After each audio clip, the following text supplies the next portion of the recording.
Canada. No matter how far you travel, it keeps surprising. Our exploration of Nova Scotia continues, and this time we're heading to the legendary Bay of Fundy.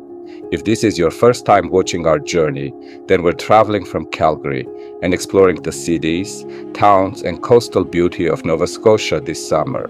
After exploring the eastern side of Nova Scotia, including Halifax, Lunenburg, and Mahone Bay, we began our drive toward the western side of the province and the famous Bay of Fundy to witness its world-renowned tides. For this adventure, we chose Burntcoat Head Park, home to the highest recorded tides in the world.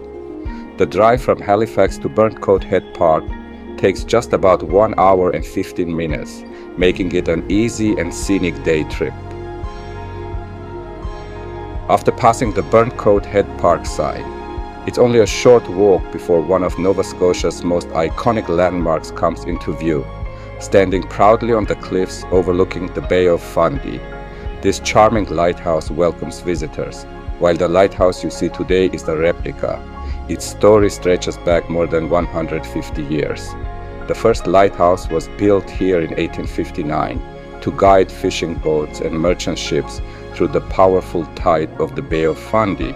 Constant coastal erosion slowly carved away the shoreline, leaving the lighthouse perched dangerously close to the edge. By the early 1900s, lighthouse keepers had to climb a ladder up the cliff just to reach it.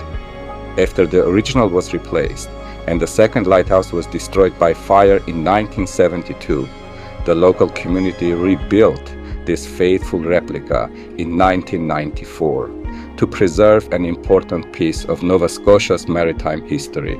Stepping inside and climbing to the lantern room, you are rewarded with a breathtaking panoramic view. But what makes the place truly extraordinary isn't just the scenery, it's what happens below. Burntcoat Head is famous as the site where the world's highest tides have been recorded. Twice every day, more than 160 billion tons of seawater surge into and out of the Bay of Fundy. In just 6 hours, the water can rise by over 16 meters or 53 feet, completely transforming the landscape beneath your feet. This incredible natural phenomenon happens because the shape and depth of the Bay of Fundy perfectly match the rhythm of the Atlantic Ocean's tides. The result is a giant natural amplification, much like pushing a swing at exactly the right moment, causing the water to rise higher than almost anywhere else on the planet. From the lighthouse, a path continues west toward a long staircase leading down to the bay. Of course, that's only possible at low tide. Just a few hours earlier, these stairs would have ended in deep water, but now they lead to an enormous ocean floor that has been uncovered by one of nature's most incredible rhythms. Stepping onto the bay feels like entering another world. Towering sandstone cliffs, sculpted by thousands of years of powerful tides, surround a landscape of mudflats, tidal pools, and rock formations. Every low tide reveals a completely different scene, exposing marine life that spends much of the day hidden beneath the sea.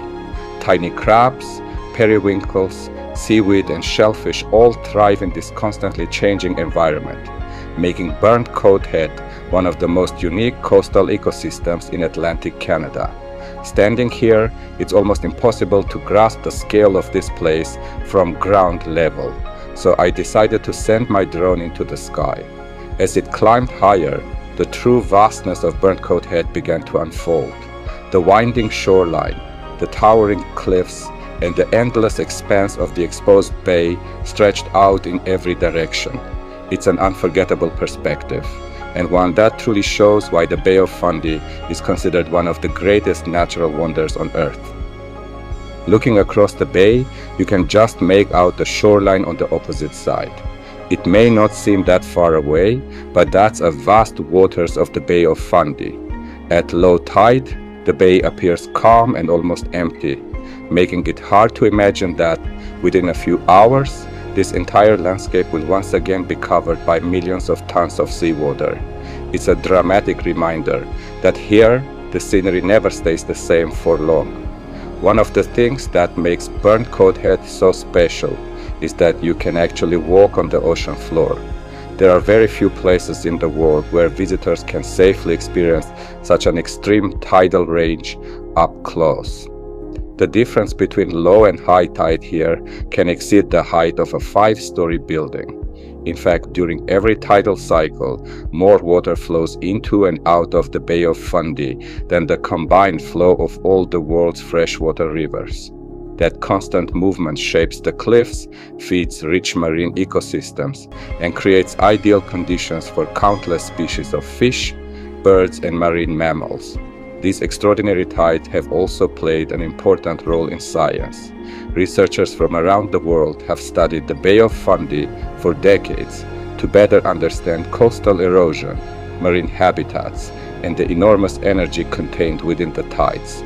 Today, the Bay is even helping scientists explore renewable tidal power, turning one of nature's most powerful forces into a potential source of clean energy for the future.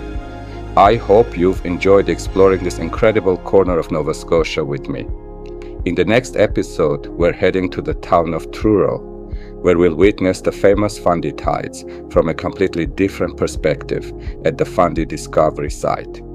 Until then, thank you so much for watching, and I'll see you in Truro